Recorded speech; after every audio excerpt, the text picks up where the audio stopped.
3 facts of iron man. Number 1, ఒక alternate యూనివర్స్లో Tony Howard యొక్క సొంత కొడుకు అయితే కాదు.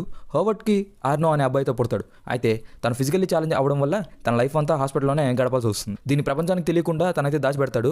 ఆ తర్వాత హోవర్డ్ టోనీని అడాప్ట్ చేసుకుని తన కొడుకుగా స్టార్క్ వారసుడిగా ప్రకటిస్తాడు. అలానే వేరే యూనివర్స్లో హోవర్డ్కి పుట్టిన ఆర్నో ఐరన్ మ్యాన్ అవుతాడు. ఇంకా సెకండ్ది, మనకు జార్విస్ అంటే టోనీ యొక్క ఏఐగానే పరిచయం. అయితే ఎండ్ గేమ్ మూవీ ద్వారా బ్రూస్ వెయిన్కి ఆల్ఫ్రెడ్ ఎలానో హోవర్డ్ స్టార్క్ కి జార్విస్ అలా అని చెప్పేసి ఒక బట్లర్ లాగా మనకు కనిపిస్తుంది. ఇంకా కామిక్స్ లో చూసుకుంటే జార్విస్ మన టోనీ యంగ్ ఏజ్ వరకు తనకి బట్లర్ గా ఉంటాడు. తను చనిపోయిన తర్వాత జార్విస్ కి గుర్తుగా ఏఐని క్రియేట్ చేసి just a rather very intelligent system అని చెప్పేసి నామకరణం చేస్తారు. ఎంసీలో కూడా ఇలానే జరుగుండొచ్చు. నెంబర్ 3, ఐరన్ మ్యాన్ యొక్క ఇనిషియల్ స్టోరీస్ లో మరి ఇంత టెక్నాలజీ అనేది లేదు కదా. ఆ టైంలో టోనీ తన హెల్మెట్ వేసుకున్నప్పుడు తన నోటి దగ్గర కొన్ని స్విచెస్ అనేవి ఉంటాయన్నమాట. దాన్ని తన నాలుగు ద్వారా ఆపరేట్ చేసుకునేవాడు.